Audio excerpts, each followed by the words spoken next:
Hello everyone. We are meeting with another story on Krishna. Krishna carrying the Govardhan. Govardhan is a hill. Okay, it is called Govardhan Giri. There is an interesting story in the Puranas about Sri Krishna lifting the Govardhan hill when he was only a small child. The story goes like this.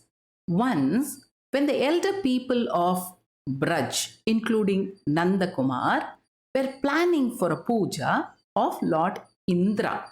Indra is the one who gives rains. Sri Krishna, a child, then questioned them as to why they were doing so.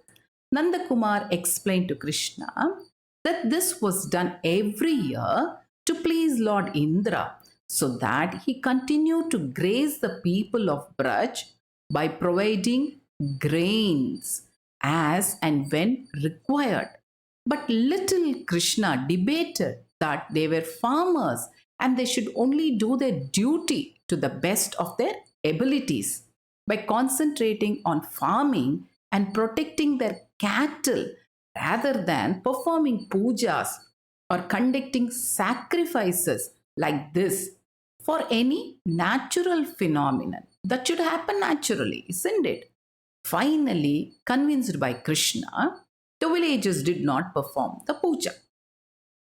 Furious with the inhabitants of Braj for listening to the little child Krishna and worshipping the Govardhan hill instead of him, Indra, the king of heaven, decided to punish them by sending terrible rain clouds to flood the land of Vrindavan, calling the Samavartaka clouds of devastation because that would bring so much of rain, and ordering to lash upon Vrindavan with so much of rain and thunderstorms and cause extensive floods that would destroy the livelihood of the inhabitants even.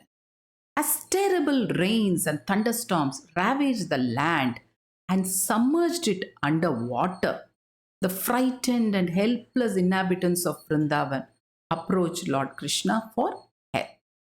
Krishna, who understood the situation perfectly well, lifted the entire Govardhan hill at once with his left hand and held it up like an umbrella. One by one, all the inhabitants of Vrindavan, along with their cows and other household possessions, took shelter under the Govardhan hill. For 7 days, they stayed under the hill, safe from the terrible rains and floods, and they were undisturbed by hunger or thirst, which was very surprising. They were also astounded to see the huge Govardhana hill resting perfectly balanced on Krishna's little finger. Stunned and mystified with the order of events, King Indra called back the clouds of devastation, thus stopping the thunderstorms and the rains. The sky became clear and the sun shone brightly over Vrindavan, and everyone became happy. Little Krishna asked the inhabitants to return home without any fear and gently placed the Govardhan hill back to exactly where it was. All the inhabitants of Braj, including Nandakumar, Krishna's father, Yashoda, Krishna's mother, and Balarama, Yashoda's another son, hailed Krishna and embraced him with happiness. This was how the false pride of King Indra was shattered to pieces.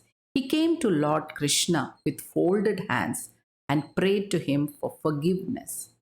And see, Sri Krishna, being the supreme personality of Godhead, is the God, isn't it? So he bestowed his grace on Indra and also enlightened him about his duty, that he should reign at the proper time and he should not be flooding the areas.